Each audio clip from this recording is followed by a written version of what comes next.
So what's going on, everyone? Give you an update on the Dirty 30 build. I've been doing a lot of monotonous type things, shaving the firewall, filling the holes, welding, grinding, all that good stuff, getting ready for body work. But today I'm going to get to the underneath side so I can get this thing fully prepped so we can undercoat it and then paint the firewall, engine bay, all that good stuff. I'm going to actually install this product from Bad Dog Z. It's their frame rail kit, okay? It's a really nice kit so far. I've unpackaged it. It's very heavy duty. It's a very good product for someone that needs to replace their frame rails. In my case, I'm actually using them to reinforce the frame rail to be able to handle the additional power, keep the car very rigid. So what I'm going to do is get the car itself prepped, get these prepped, see what kind of cutting or trimming or what might need to be done to get these things to fit real nice. We're going to stitch weld them on. I'll show you the process along the way from getting the fit right, stitch welding, seam sealer, and ready to go for undercoating. So let's see how we can do this, see if I can make this a little bit easier, give you a nice tutorial on the way, and we'll see how this goes.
Alright, unfortunately it's day 2 of me putting on the Bad Dog Z rails.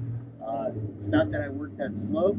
It's the fact is I'm busy trying to get the shop completely put together. I'm selling parts and I have another business to run.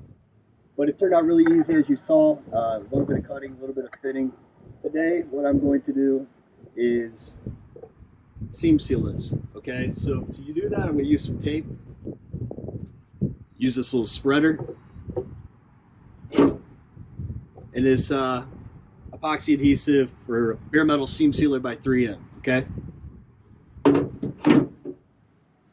Why am I using tape in this? Well, I don't find myself to be a very good caulker or anything to do with any type of compound that comes out of a tube. I hate it. So I'm going to tape everything off, use this spreader, make it nice and smooth and clean, even though it doesn't have to be perfect because I'm undercoating everything and it'd be very thick, and I'll hide it anyway. I need it to look nice for my OCD's sake, right? So peel the tape off. It should be clean, should be good to go. Let's see if we can make this happen. See if this helps you out. See how it does.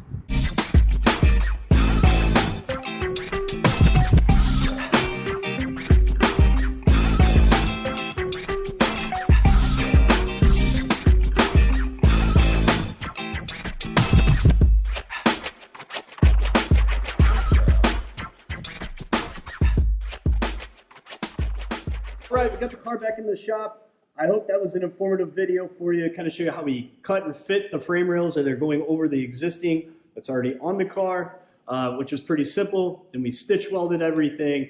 After that, we wanted to go ahead and fill the seams with the seam sealer. It's a bare metal seam sealer from 3M.